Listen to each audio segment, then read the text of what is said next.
Good morning, my fellow yogic travelers. I'm mighty glad to be alive today, and I hope that you are too as we continue to live, laugh, love, learn, linger, and live the life we love. I always start off with something about affirmations, which for me has to do with what's the path of least resistance. That's what I call the leading edge position. So it has to do with recognizing the thoughts that you have in your mind, which ones you feed energy into, and which ones you withdraw your attention from. Because whatever you feed is going to grow, whatever you withdraw your attention from is going to wither. So for me, this is my metaphor. I align with spirit. That is my shock absorber in the bumpy ruts of life. That's what enables me to follow the path of least resistance. So I dissolve resistance and I enhance allowance. That means I deliberately create these things. I don't let them happen randomly or by chance. In fact, there is no chance or luck. It's all law, karmic law. So if I spend my time as much as I possibly can, I can't say I only spend my time, that would be unreal, but as much as I can, activating what I want to live, based on the law of attraction, whatever I give my attention to, the law of attraction is going to help to be more. That which is like unto itself is drawn. That's the basic mantra. So whatever I activate within me, it's going to further my life in that direction. And all that I consider good is going to flow easily into my experience. Inwardly, I look at things that make me feel better more often.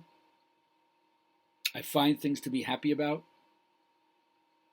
and feel good when I let those vibrations dominate me. And in fact, I like to say, I go on a rampage of appreciation for all I have and all that there is in life in virtual reality, knowing very full well that the actual way of the world isn't always as sweet, as pleasant, as unified, as compassionate, as loving. But there's nothing stopping me in my own mind from thinking and picturing anything I want. And I invite you to do the same. I always feel a deep sense of appreciation whenever I'm asked to teach anywhere. It's such a privilege to share the Dharma, such a rare and precious opportunity as a human being to take time out from the whirligig of life. And so it's also an art form, so how each one of us designs our yoga practice, which is the same as designing your life. What you do on the mat is how you do your life. And I've understood from the teachings that the deities in the Indian tradition represent personifications. They're actually transforming stations. They inform, they're the energy informing behind the facts of what we experience in life. So all deities are supposed to be transparent to transcendence. They should open up like that, otherwise they didn't work for you. In the Western tradition, we tend to think that consciousness is just above the Adam's apple here, but you got to get it through your head. The whole universe is alive. And to perceive that living, breathing quality in all animate things, as well as even seeing consciousness in the things that we would think are inanimate. That's how you see how to reconcile any pair of opposites. So the two, or the split, or the division, the duality becomes one. And then in that relationship, you experience how the phenomenal world is a microcosmic reflection of a wider, more integrated, unified world.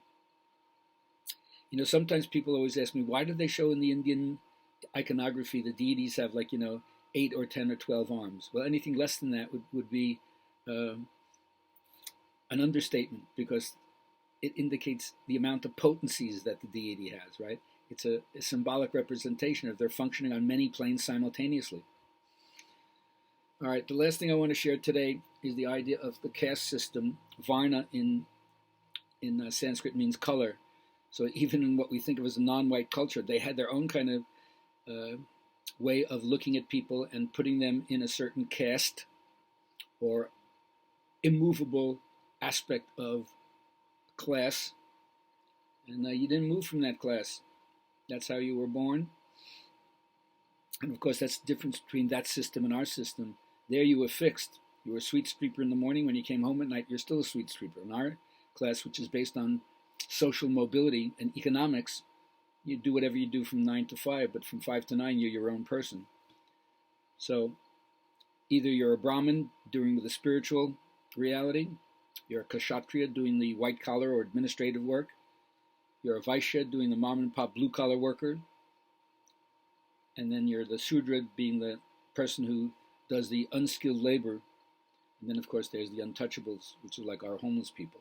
So my teacher has a really good insight into that. Rather than actually seeing it as 4 fixed castes and trying to defend historically why people did that to each other, inwardly, everybody is a Brahmin. Everybody has responsibility for their own religious life. Everybody is a Kshatriya. There's one part of you that has to organize your life and oversee how things have to get done.